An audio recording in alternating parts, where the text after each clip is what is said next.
Hello traders, you're welcome to this video and I welcome you back to the Forex Geek channel. In this particular video, we are going to be discussing a custom indicator titled the trend signal indicator. Alright, now this indicator aims to provide traders with precise entry and exit points. Okay, it's quite straightforward. And I'm going to be adding the indicator to the chart right away as I explain how to make use of this indicator. All right. This is the trend signal indicator. This is how it looks like. All right. As you can see, the indicator is quite straightforward. Okay.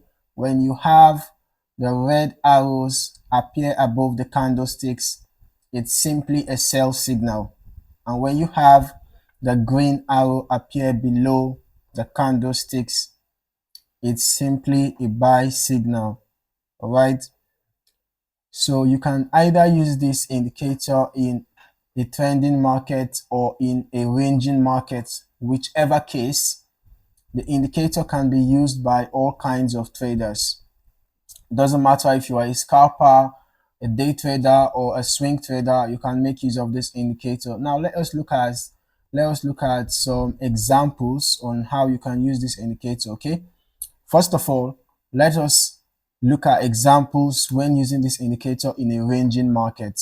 Okay, this is a ranging market, right? So we can see that price is moving within a defined boundary, right? Price is moving within a defined boundary. Okay, so when you are trading a consolidation price movement or consolidation pattern, watch out for the formation of the red arrows toward the top or close to the resistance, and the formation of green arrows towards the bottom or close to the support.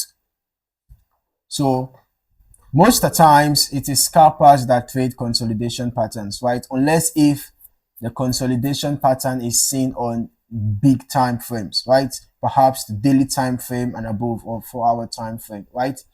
But in most cases, it's mostly scalpers, right? So whether you are a scalper or you are trading consolidation patterns on higher time frames, watch out for the formation of the downward red arrow above the candlesticks. When it forms, you enter your sell, you set your stop loss above the resistance, and then you can either take your profit when the green arrow forms or when the price gets toward the support. Okay, but whichever method you decide to use, just ensure that you have a good risk to reward ratio in place. Okay, for example, if you are taking this sell right after the candle, the red arrow appeared, and let's say you are risking about $10.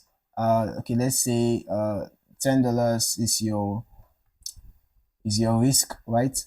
You have to check the number of pips. So this is like 6 to 8 pips, right? And then your potential profit is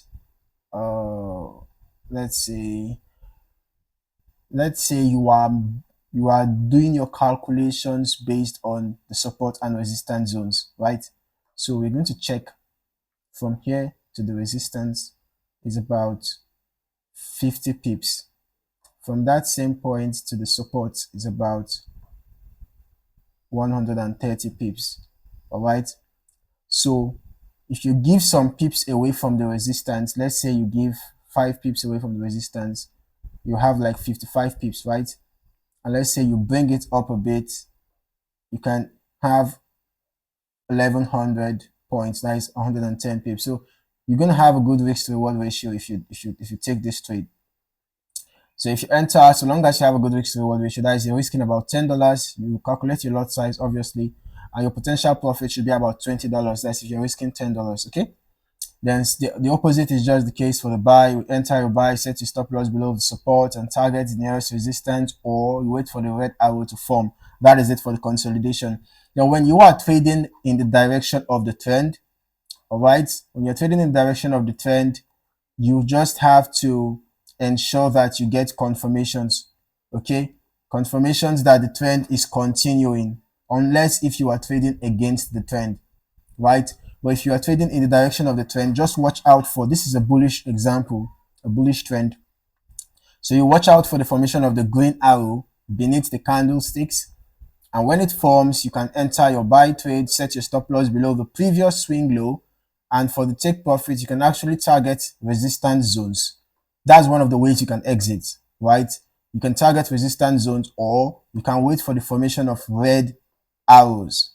So either way, just ensure that you have a good risk to reward ratio, okay? You can actually decide to use other indicators to confirm your exit as well. Yes, you can do that. If you want to get some confluence, you can actually use other indicators to confirm your exit. Now let us look at an example with a sell trend, right? Basically, it's just the same thing, you know, just the opposite. So when you have a sell trend, you just look out for sell opportunities, unless if you want to trade against the trend, obviously. So you look for the formation of the red arrows above the candlestick. Make sure that your sell is confirmed before you enter the trade. So you want to make sure that the price is bouncing off the trend line. I'm going to recommend using trend lines always, okay? Make use of trend lines always. So you want to ensure that the price is bouncing off the trend line, or at least getting very close to the trend line and beginning to reverse while the red candle or the red arrow forms. When the red arrow forms and then you have confirmed that the price is bouncing off the trend line coming downwards, that can be a good time to enter a sell. For example, let's say it happened here, right? You can enter a sell and sell a stop loss below the previous swing high, right? In this case, because this did not touch the trend line, we can use this to reference our stop loss. Or if you want a tight stop loss, you can still use this, because at this point we had a double top. We had a double top around here, right? You can see around the same point there was rejection.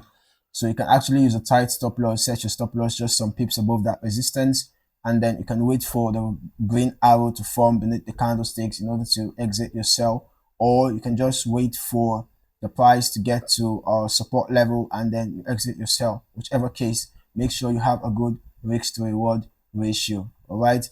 And then in terms of entering trades, please make sure that each of your trade do not take more than 2% of your capital in terms of risk, right? So when you are risking your funds, try not to risk more than 2% of your account balance in a single trade. Okay, so let's say you have $100 capital, you shouldn't risk more than $2 in one trade. All right, let's say you have $1,000 capital, you shouldn't risk more than $20. If you have $10,000 capital, you shouldn't risk more than $200, right? And then if you have $100,000 capital, you shouldn't risk more than $2,000. So it goes like that, right? Just make sure you do your calculations properly and make sure that you set your stop losses at the appropriate levels, okay? When you enter a sell trade, for example, the ideal place to set your stop loss is below the previous, is above the previous swing high. The reason is that if a bearish structure is maintained, a bearish structure is formed by a series of lower highs and lower lows. So if you set your stop loss above the previous swing high, if that sell trend is valid, the price is not supposed to hit your stop loss, right? In the case of a bullish trend, the reason why you set your stop loss below previous swing low is because if that bullish trend is valid, if that structure remains, the price should not get to the previous swing low, because bullish structure is formed by formation of higher highs and higher lows. So you get the point. So make sure that you always set your stop losses at appropriate levels. Give the market some space to breathe. Okay? And even when doing that, ensure that you are not risking more than you can afford to lose. Okay? Ensure that your risk is properly checked. All right? It's very important. So that is it for this indicator. It's quite a straightforward indicator. The trend signal indicator, very straightforward. You know, it gives signals, precise entry and exit points with arrows. And, the red arrow indicates a sell, the green arrow indicates a buy. So that is it for this video. I hope you found this video insightful. Kindly like and subscribe for more trading insights. And don't forget to hit the notification bell so that you don't miss out on more trading videos like this. In the meantime, thank you for watching and happy trading. I hope to see you in the next video.